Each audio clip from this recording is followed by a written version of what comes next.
Kotak Mahindra Bank presents Hosla On, Scam Gone, in association with News 18 Network.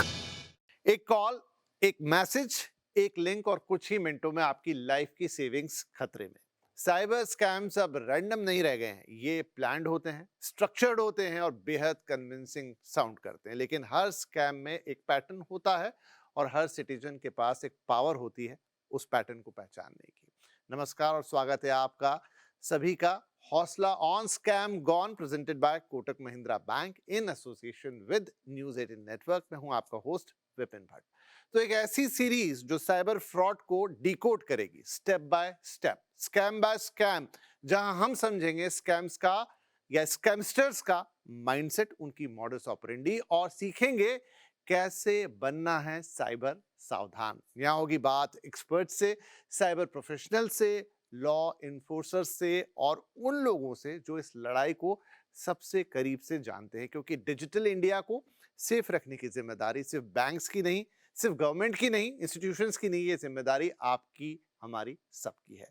आज हम decode करेंगे कि एक स्कैम आखिर काम कैसे करता है, किस तरीके से कोई स्कैम को सोचता है, इम्प्लीमेंट करता है और फाइनली वो आपके ऊपर इम्पैक्ट करता है। और आज चर्चा करने के लिए हमारे साथ एक खास पैनल मौजूद है।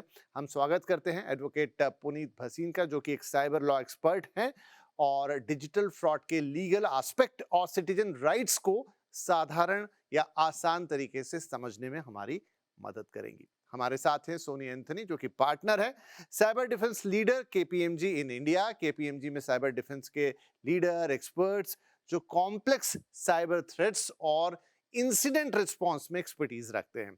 और साथ ही हैं श्री पुरुषोत्तम कराड़ साहब, डीसीपी साइबर क्राइम मुंबई, जो ग्राउंड लेवल पर साइबर क्राइम्स के खिलाफ लड़ाई लड़ रहे हैं और हमें बताएंगे कि कैसे इसमें पुलिस हमारी मदद कर सकती है। तो आप सभी का बहुत बहुत स्वागत है। और चर्चा की शुरुआत कराड़ साहब मैं आपके साथ करना चाहता हूं। उसका एक कारण है, वो ये कि इंडिया इस समय डिजिटल इंडिया बन चुका है। हमारा नाम है दुनिया के अंदर, जिस तरह के पेमेंट सिस्टम हम यूज कर रहे हैं, इनफैक्ट दूसरे देशों को भी हम दे रहे हैं। तो हमने ये पूरा सिस्टम तो बनाया, लेकिन क्या सिस्टम बनाते वक्त ये एंटिसिपेट नहीं हो पाया कि ये सिस्टम अपने साथ साइबर फ्रॉड जैसे खतरे भी लेकर आएगा? या एंटिसिपेट किया गया होगा, लेकिन वो इतने पैमाने पर और इतनी जल्दी इतने ज्यादा बड़े हो जाएंगे उसका अंदाजा शायद नहीं रहा होगा। चूंकि आप ग्राउंड पे सारी चीजें डील करते हैं, ये पर्सपेक्टिव शायद आप सबसे अच्छा हमें बता सकते हैं। नमस्कार सबको। देखो, आपने जो बोला कि डिजिटल इंडिया बन रहा है और जहाँ डिजिटल आता है वहाँ इंटरनेट का भी यूज़ ज़्यादा है। तो इंटरनेट के एक कॉइन है, कॉइन का एक साइड अच्छा है, एक साइड बुरी है। जहाँ तक हम साइबर फ्रॉड के बारे में बात करें, mostly individual cyber fraud, institutional के बारे में तो यहाँ मुझे लगता है कि इंडिविजुअल साइबर फ्रॉड के बारे में बात करना ठीक रहेगा। तो मुझे लगता है कि इसके साथ जो लॉ ब्रेकर है या फ्रॉडस्टर है, इसका लूप होल्स कहाँ है वो ढूंढ लेते हैं। अपने लोगों की मेंटेलिटी देखते हैं। हमारी मेंटेलिटी ये कि हमें एक दिन में ही अमीर बनना है, एक महीने में हमारा डबल टिबल करना है। हम अननेसेसरी किसी भी चीज़ को डरते हैं। तो ये सब हमारा डर और हमारा ग्रीड, ये मुझे लगता है कि साइबर फ्रॉड के इसमें ये है। और अनदर थिंग क्या है कि हम पढ़े, लिटरेट है, लेकिन साइबर के बारे में इलिटरेट है, साइबर लिटरेट नहीं। हाँ, साइबर लिटरेट नहीं है। तो हमें क्या है कि कोई भी लिंक आते हैं हम उसको क्लिक करते हैं और खुद होके अपना पूरा दूसरों को देते हैं, या खुद को इंटरनेट पे या सोशल मीडिया पे इतना एक्सपोज करते हैं, अपनी पूरी जानकारी सामने वाले को देते हैं, उसको ज़्यादा खोजने की जरूरत नहीं होती। तो ये सब मिला के मुझे लगता है कि स्कैम की शुरुआत वहीं से हो रही है। पुनीत मैम, बहुत सारा कानून इसके इर्द गिर्द ऑलरेडी एग्जिस्ट करता है। अक्सर इम्प्लीमेंटेशन के सवाल आ जाते हैं कि क्या इम्प्लीमेंट हो रहा है, नहीं हो रहा है। लेकिन क्या स्कैमस्टर्स या टेक्नोलॉजी हमारा एग्जिस्टिंग लॉ है उससे आगे चलती है, लॉ उसके पीछे है अभी भी? देखिए, एक सिंपल तरीके से अगर मैं ये मामला आपको समझाऊँ तो अगर आप भारतीय न्याय संहिता देखें, जो पहले आपका आईपीसी था, या आप देखें बाकी legal provisions, transfer of property act, ये सब ऐसे लीगल सब्जेक्ट हैं जिसमें सालों-साल, 200-300 साल भी कोई बदलाव नहीं होगा। मतलब जो definition of sale of property है वो वही रहने वाली है, जी। कोई बदलाव होगा नहीं उसमें। सक्सेशन में भी मतलब आप समझिए विल होगा, कोई किसी की मृत्यु हुई तो इनको मिलेगा, उसमें बदलाव नहीं। अभी जब आप टेक्नोलॉजी लॉस जैसे सब्जेक्ट में आते हैं, इट इज़ सो डायनामिक कि आज जो टेक्नोलॉजी की हम बात कर रहे हैं, वो 5 दिन बाद भी रिडंडेंट हो सकती है। क्राइम्स ऐसे हैं कि जो मोडस ऑपरेंडी आज यूज़ हो रही है, कल वो चेंज हो जाएगी। अब हम इतने डायनामिक स्पेस को जज कर रहे हैं लेजेंडरी लॉज के अनुसार जो सदियों से चले, जिसका कॉन्टेक्स्ट वही रहा, not like regular you could say laws pertaining to property, pertaining to marriage. शादी का मतलब वही है, कभी बदलेगा नहीं। आप राइट। टेक्नोलॉजी लॉस और टेक्नोलॉजी क्राइम्स की बात कर रहे हैं तो वो 2 दिन में भी एक जैसे नहीं रहते। करार जी आपको तो बताएंगे। ये सवाल करार जी से पूछा जा सकता है सर कि क्या जब आप टिकल करते हैं साइबर क्राइम को, तो क्या कभी ऐसा महसूस होता है कि मेरे पास ये अधिकार नहीं है या ये लॉज मुझे रोक रहे हैं, नहीं तो मैं इसको पकड़ लेता? क्या प्रैक्टिकली ऐसा कुछ होता है? देखो, जो प्रेजेंट जो लॉज है, मुझे लगता है कि उसके हिसाब से भी कार्रवाई करना पॉसिबल है। और कई कई जगह पे मैडम जैसे बोली कि एडवांस आते रहेंगे, तो हिसाब से वो अमेंडमेंट ये होते रहेगी। लेकिन मुझे लगता है कि अभी जो अपना साइबर आईटी एक्ट जो है, बीएनएस से बाकी अदर स्टेट लॉज भी है, तो उसके तहत मुझे लगता है कि प्रेजेंटली तो हम उस पे काम कर सकते हैं।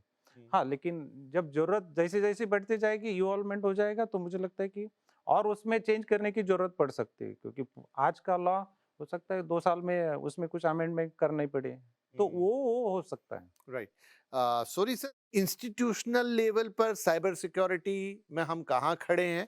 और अगर मैं कहूँ खुदा ना खास्ता ऐसी कोई घटना घट जाती है, वो पहला 1-2 घंटा जैसे हमको आम आदमी को समझाया जाता है ना, तुरंत रिपोर्ट कीजिए, वो इंस्टीट्यूशन लेवल पे कितना इंपॉर्टेंट होता है? Typically what happens is, and क्या होता है, मतलब गोल्डन आवर है, वो एक गोल्डन आवर में हमारा डिसीजन हम कैसे रिएक्ट करते हैं, उसमें वो इंसिडेंट को डिफरेंट ट्रैजेक्टरी में ले जा सकता है। मतलब वो गोल्डन आवर में ज़्यादातर लोग पैनिक मोड में चल जाते हैं, और ज़्यादातर लोग फोरेंसिक इन्वेस्टिगेशन शुरू करते हैं, राइट। बट यहाँ पे क्या करना है, फर्स्ट वो सिस्टम या नेटवर्क या सर्वर को आइसोलेट करना है पहले। मतलब उसको नेटवर्क आइसोलेशन करना है, या उसका ईथरनेट कनेक्शन निकालना है, बट स्विच ऑफ नहीं करना है। क्योंकि जब एविडेंस चाहिए, राइट, उसका टेम्पररी फाइल सिस्टम्स या उसका प्रोसेसेस एंड सर्विसेज जो एग्जीक्यूशन हो रहा है, उसका लॉग चाहिए हमें, राइट, या मेमोरी में क्या चल रहा है वो डंप चाहिए हमें। तो अगर स्विच ऑफ कर दे तो वो सिस्टम ही डाउन हो जाएगा, वो डेटा जो चाहिए हमें जब वो नहीं मिलेगा, right. So that is the second thing. Third thing is you also have to classify that issue. Is this issue a cyber fraud, या ये फाइनेंशियल फ्रॉड है, या ये इंटरनल थ्रेट है, इसको क्लासिफाई भी करना है। हैविंग सेड दैट, जब इंसिडेंट हुआ, आपका क्लॉक रेगुलेटर के साथ स्टार्ट हो गया है।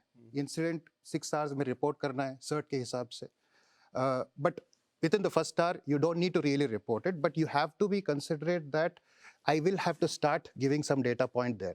So panic में नहीं जाना है, investigation forensics नहीं करना है, isolate the system, right? In other words, contain the situation, make sure that the system is up and running such that skills can come in. Institution में जो आईटी स्टाफ होते हैं उनको इस तरह का ट्रेनिंग होता है? वो ट्रेनिंग करना है, because उनको जो है skill, not necessarily in addressing these kind of incidents. ये बात है। Business as usual incidents, yes, होता होगा, लेकिन नहीं। ऐसी सिचुएशन को डील करना शायद डे टू डे प्रैक्टिस में नहीं होगा।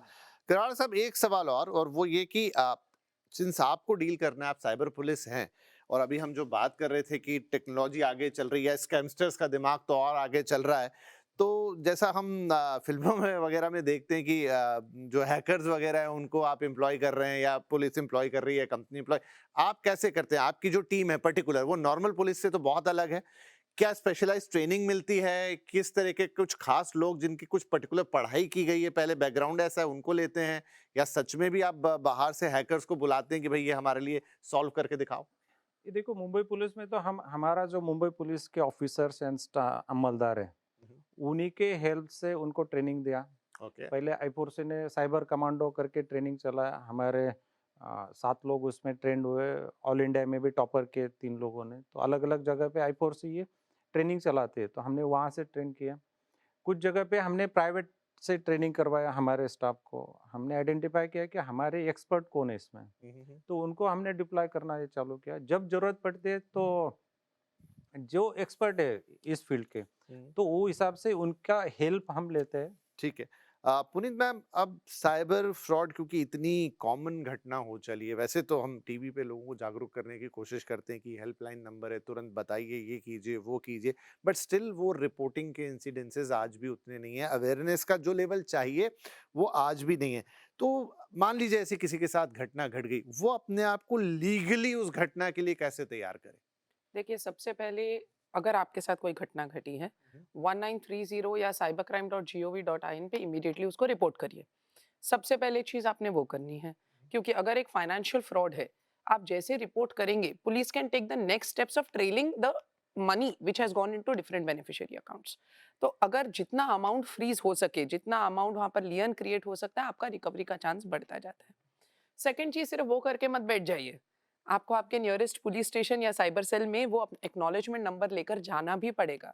एक प्रॉपर डिटेल्ड कंप्लेंट लेकर जाइए, क्योंकि आपके जो ऑनलाइन पोर्टल है उसमें बहुत लिमिटेड ऑप्शंस है भरने के लिए। उससे एक पुलिस अफसर को देखकर कुछ समझ नहीं आने वाला। हाँ, समझ आएगा कि ये ट्रांजैक्शन हुआ, ये फ्रॉड हुआ, इस अकाउंट से इस अकाउंट में पैसा गया। ठीक है। उतना एनसीआरपी पोर्टल में आगे फॉरवर्ड जो जाता है, वहां से वो लोग बैंक को देकर tracing of the fund start करते हैं। अभी इन्वेस्टिगेशन के लिए पुलिस ऑफिसर को आप समझिए इनफ डेटा मिला नहीं मिला, तो आपको जैसे आपने वो कंप्लीट किया, एक्नॉलेजमेंट नंबर प्रिंट आउट लेकर लोकल पुलिस स्टेशन या साइबर सेल जाइए। उधर जाने के बाद आपके पास जो एविडेंसेस हैं, समझिए अगर इन्वेस्टमेंट फ्रॉड है, जो स्क्रीनशॉट है वो ऐप्स का, आपको कहाँ से वो ऐप मिला, मोबाइल नंबर्स जिनसे आपके करस्पॉन्डेंस चले, वो सारे डिटेल्स इकट्ठा करके एक प्रॉपर पुलिस कंप्लेंट बनाकर पुलिस ऑफिसर को दीजिए। समझिए आपको कुछ तो देना होगा ताकि वो मामला इन्वेस्टिगेट करें। आप जितनी जल्दी देंगे, उतना जल्दी पॉसिबिलिटी है रिकवरी का। With in 36 to 72 hours maximum chance of recovery होता है। और इसीलिए मैंने दर्शकों से कहा कि ये नॉर्मल चोरी जैसा नहीं है कि आपने बता दिया कि मेरे घर से ये सोने का जेवर चला गया या इतना कैश था। आपको वो एविडेंसेस देने होंगे ताकि आगे पुलिस, साइबर पुलिस उस पर अपना एक्शन ले सके, क्योंकि चोरी थोड़ी अलग किस्म की। एक छोटा ब्रेक लेते हैं यहाँ पर और फिर समझेंगे और क्या किया जा सकता है। ज्यादातर वैसे तो ढेरों तरह के साइबर क्राइम हो चले हैं, लेकिन उनमें से कॉमन कौन से हैं, आम आदमी किसका सबसे ज्यादा शिकार बन सकता है और क्या किया जा सकता है इंस्टीट्यूशनल लेवल पर भी। एक छोटा ब्रेक के बाद ये बातचीत जारी रहेगी। Kotak Mahindra Bank presents Hausla On, Scam Gone, in association with News 18 Network. Kotak Mahindra Bank presents Hausla On, Scam Gone, in association with News 18 Network. Welcome back. आप देख रहे हैं हमारी खास पेशकश हौसला ऑन तो स्कैम गॉन, साइबर सिक्योरिटी की हमारी खास सीरीज, जिसमें हम आपको कोशिश कर रहे हैं कि कैसे आप इस खतरे से बच सकते हैं। हमारे तीनों एक्सपर्ट मेहमान हमारे साथ हैं। ब्रेक से पहले काफी अच्छी चर्चा रही। क्विकली अब कुछ और सवाल, समय कम रहेगा इसलिए क्रिस्प आंसर मैं आप सभी से चाहूंगा। सोनी सर, हम इंस्टीट्यूशन की बात कर रहे थे, आपने ये भी कहा कि वो स्पेशलाइज ट्रेनिंग की जरूरत है। मैं ये भी मानता हूँ एक अलग से कल्चर भी डेवलप करना पड़ेगा आपको इंस्टीट्यूशंस के अंदर, लेकिन टेक्नोलॉजिकल लेवल पर भी क्या कुछ एडवांसमेंट चाहिए? आज किस तरह की, हम कई बार खबरों में पढ़ते हैं कि आरबीआई ने किसी बैंक को कुछ नोटिस जारी किया, क्यों? क्योंकि उनका जो सिस्टम है एग्जिस्टिंग वो अप टू मार्क नहीं है, अप टू डेट नहीं है, खतरा हो सकता है। तो क्या टेक्नोलॉजिकल एडवांसमेंट की भी बहुत जरूरत है जो अभी कमी है? सो टेक्नोलॉजी, यस, एडवांसमेंट चाहिए, but more important is the process and the culture, behavior of, let's say, a user. Okay. Today's user is a digital citizen, right? मतलब the way that he reacts, अगर organization में क्या होता है, ज़्यादातर phone call आ जाता है कि ये approval चाहिए, CXO का spoofing करके, वो middle management, because of hierarchy issues, they will not question. Because they think that if I question, I might end up in a very, very difficult situation. So वो process हो जाता है. तो just while technology controls है, but it's a human behavior who is actually approving that process. So हमको क्या करना है? Safeguards डालना है. मतलब safeguards, dual approval method, right? Or even training, right? Culture training is just not a training model. Like a security testing, CBT kind of a thing, right? It has to be a role-based और scenario based training execute करके बताना है कि ऐसे हो सकता है and simulate करना है, एंड वो सिमुलेशन करना है आईटी टीम के साथ, सीनियर मैनेजर्स के साथ और बोर्ड लेवल के साथ, different types of scenarios, right? So only then that entire culture behavior of security will come into the organization. Karar साहब, अगर वैसे तो बहुत अलग अलग कैटेगरी है फाइनेंशियल क्राइम्स की, लेकिन जो सबसे ज्यादा आता है, आपको ज्यादा अनुभव होगा, आपके जो रिपोर्ट्स आपके पास आते होंगे या लोग आते हैं, सबसे ज्यादा क्राइम किस तरीके के हो रहे हैं इस वक्त? अभी देखा जाए तो सबसे ज़्यादा तो इन्वेस्टमेंट फ्रॉड्स ज्यादा ये है। टॉप पे है। ओके। ऑलमोस्ट 50% के आसपास वो क्राइम हो रहे हैं। इसका अगर मैं सिंपल तरीके से बताऊँ तो आपको किसी व्हाट्सएप ग्रुप में ऐड करेंगे, इधर आप कहीं सोशल मीडिया पे कोई वीडियो देखेंगे, वो वहाँ बोलेंगे कि इसके लिए व्हाट्सएप ग्रुप ज्वाइन करो, टेलीग्राम ग्रुप ज्वाइन करो या व्हाट्सएप चैनल या इन सोशल मीडिया पे। तो वहाँ क्या होगा कि आपको कुछ पहले से ग्रुप में मेंबर दिखेंगे, वो बोलेंगे कि मुझे इतना फ़ायदा हुआ, ये इतना हुआ। तो आप इनिशियल 4-5 डेज़ स्पेक्टेटर बनते हो। तो बाद में आपको लगता है कि यार बाकी लोगों का फ़ायदा हो रहा है, मेरा क्यों नहीं? तो आपकी ग्रीड है ना, वहाँ से जाग जाती है। तो आप उसके जो भी एडमिन वगैरह उनके साथ टाइप करके आप बोलते हैं कि मुझे भी इन्वेस्ट करना है। तो आप वो फर्स्ट स्टेप है कि आप गए। अगर मैं ये जनरली क्या होता है कि हमें एक डीमैट अकाउंट लगता है। डीमैट अकाउंट के साथ एक बैंक अकाउंट लिंक होता है। बैंक अकाउंट से वो डीमैट अकाउंट में पैसा जाएगा। डीमैट अकाउंट से आप पैसा विड्रॉ करते हो तो इसी बैंक अकाउंट में जाएगा। तो इसमें ये जो साइबर फ्रॉड हो रहा है, इसमें जनरली क्या होता है, इन ऑलमोस्ट ऑल केसेस कि आपका डीमैट अकाउंट नहीं है, वो वर्चुअल कोई तो साइट दिखा देंगे, उसमें आपका अकाउंट हो जाएगा और आपको बोला जाएगा कि आप ये अकाउंट नंबर भेज रहे हो, इसमें पैसा डाल दो। तो एवरी टाइम आप जब पैसा भेजते हो तो डिफरेंट अकाउंट में पैसा जाता है। ये आज तक अपना जो भी डीमैट सर्विसेज है उसमें ऐसा कभी नहीं कि एक अकाउंट के साथ हो सकता। आपने अगर लिंक किया है अकाउंट तो उसी में जाना चाहिए। ये फर्स्ट स्टेप है। अगर आपका डीमैट अकाउंट नहीं है, अगर आपको बोला जाता है कि आप ये डिफरेंट अकाउंट में पैसा भेजो, तो ये क्या है कि आप पैसा भेजते हो, शुरू में आपको प्रॉफिट दिखने लगता है, नेक्स्ट डे आपको अच्छा प्रॉफिट मिलेगा और आपका क्या बोलते हैं, विश्वास पाने के लिए या आपका फेथ के लिए वो बोलेंगे कि आपको अगर प्रॉफिट निकालना है तो प्रॉफिट निकाल लो। जी। तो इनिशियल स्टेज पे आपको आपने जिस अकाउंट में पैसा भेजा उस अकाउंट से पैसा नहीं आता है। दूसरा किसी के साथ फ्रॉड होता है, उसके अकाउंट से आपके अकाउंट में पैसा आता है। आप ध्यान नहीं देते। नहीं, जब इनके अकाउंट से मेरे अकाउंट में पैसा आएगा तो ये जब कंप्लेंट करेंगे तो मेरा अकाउंट भी फ्रीज हो जाएगा। तो कंप्लेनेंट ये होता है कि अरे मैं तो साइबर फ्रॉड का मैं बली हूँ, मेरा अकाउंट फ्रॉड हो गया। तो ये जो होता है ना, हाँ। ये हमें अर्ली साइन से कि हमें ये इसे जाग जाना चाहिए। तो ये अगर होता है तो मुझे लगता है कि ये 100% फ्रॉड है।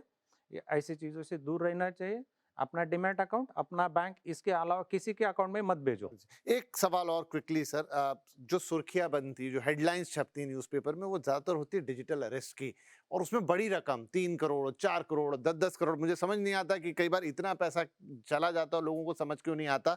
लेकिन ये इस तरह के क्राइम्स की संख्या कितनी, वो हेडलाइन जरूर बनती है, पर क्या ये बहुत ज्यादा प्रिवेल कर रहा है? अगर हम मुंबई का देखें तो लास्ट ईयर वो नंबर कम है इससे, लेकिन अमाउंट ज्यादा होता है। हाँ। तो अमाउंट के हिसाब से वो सेकंड थर्ड नंबर पे चला जाता है।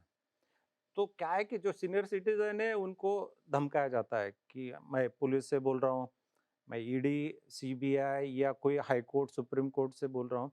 तो ये क्या है ना, आज तक का अपना करियर देख के ये लोग डर जाते हैं। तो ऐसा डरा कि उनको ये डिजिटल अरेस्ट का धमकी दिया जाता है और उनसे पैसा वसूल किया जाता है।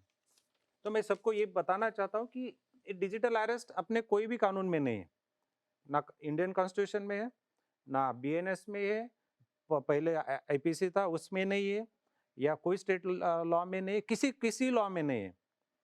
अगर ऐसा कोई बोलता है कि डिजिटल अरेस्ट में आपको रखता हूँ, तो उसको पहले बोलना चाहिए कि कहाँ आना है, मैं वहाँ आता हूँ, आपसे मिलता हूँ, या लोकल पुलिस स्टेशन को बोलना चाहिए।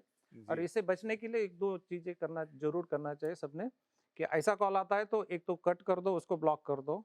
सेकंड थिंग, ऐसा कॉल आया तो 100 नंबर पे 100 या 112 आपको जो उस पे कॉल करो।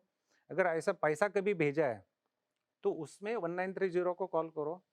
और सबसे इम्पोर्टेंट क्या है कि घर में जो भी अडल्ट पीपल है, अपने पेरेंट्स को, जो सीनियर सिटीजन, उनको अवेयरनेस देना बहुत जरूरी है।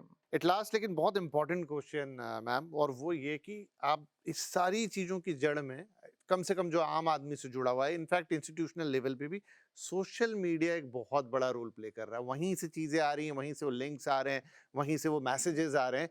तो वहाँ पर रेगुलेशन हमारे क्या कहते हैं, वहाँ पर हमारे पास कोई सेफगार्ड है या नहीं है? क्योंकि सोशल मीडिया तो एक एंडलेस सी एंटिटी है और नो बैरियर वाली एंट्री वाली चीज़ है, जिसका जो मन आता है वो वहाँ डालता है, लेकिन नुकसान आम जनता को होता है।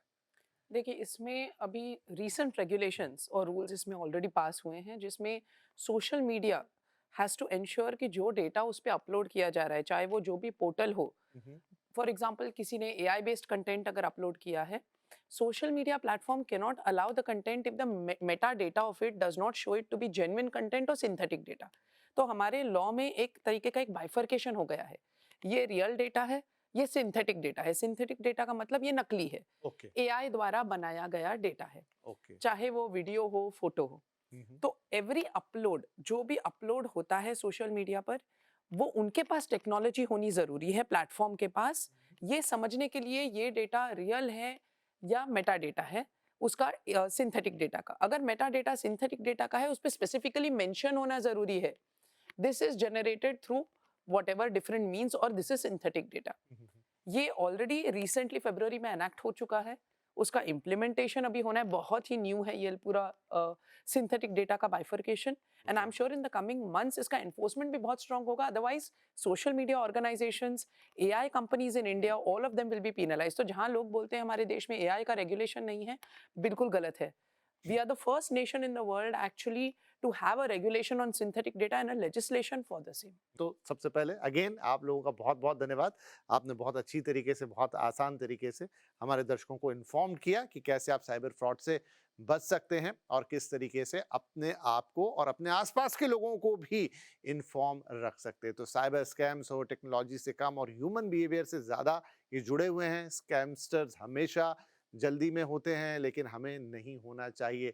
पॉज करें, सोचें, वेरीफाई करें, और अगर कुछ गलत लगे तो तुरंत उसे रिपोर्ट करें। याद रखिए, डिजिटल दुनिया में सबसे बड़ी सिक्योरिटी कोई सिस्टम नहीं, आपका अपना डिसीजन है। तो इसके लिए तैयार रहिए।